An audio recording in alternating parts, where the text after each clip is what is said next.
बुआ जी, आपकी कोई उम्र है मायके आने की? लिफाफे में भेज दिया करो, क्यों परेशान होती हो?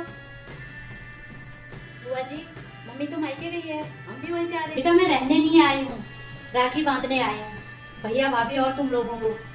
दीदी आप मेरे साथ आओ कमरे में, कुछ बात करेंगे।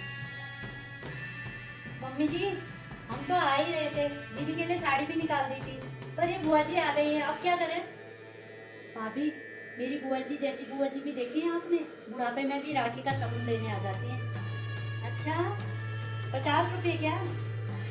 हम जल्दी बुआ जी को निपटा के जल्दी आते हैं। ठीक है मम्मी जी। दीदी इधर आना। मम्मी जी ने बताया 50 रुपये दे के बुआ को विदा कर। हाँ अभी निकाल के देती हूँ, रखे मैंने बुआ जी के लिए संभाल के। बुआ का तो कोई मायका नहीं होता। देखो आपस में कैसे खुशूर खुशूर बातें कर रही है। मैं तो यहाँ राखी बांधने आई हूँ, मैं कि इनसे पैसे लेने आई हूँ। सही कह रहे हो दीदी। बेटा इतनी मेहनत मत कर, मैं तेरे 50 रुपये नहीं लूंगी। ये लो, इसमें राखी है और तुम्हारे लिए सूट लाए हूँ और भाभी के लिए साड़ी लाई हूँ। बुआ लेने के लिए नहीं आती है बेटा, बुआ का भी घर है ये।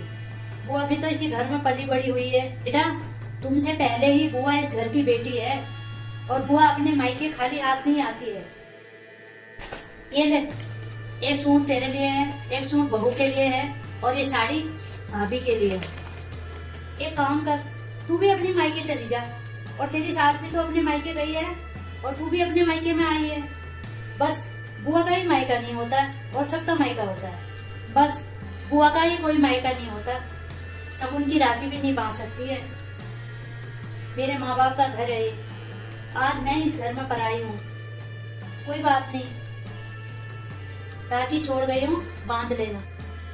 ये सामान रख लेना और राखी भी तू ही बांध लेना, और ये जो 50 रुपये दे रही है ना, ये भी तू ही रख लेना।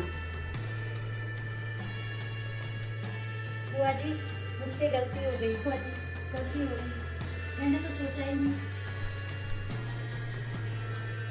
बुआ जी आप मुझसे पहले इस घर की बेटी हो। बुआ जी पहले आपसे राखी बंधवा लेते, उसके बाद चलते हैं। क्यों दीदी? सही है भाभी, ऐसे बेटियों का अपमान होता है ना, तो बेटियों का मायके आने का बिल्कुल मन नहीं करता, लेकिन बेटियां अपना फर्ज कभी नहीं भूलती।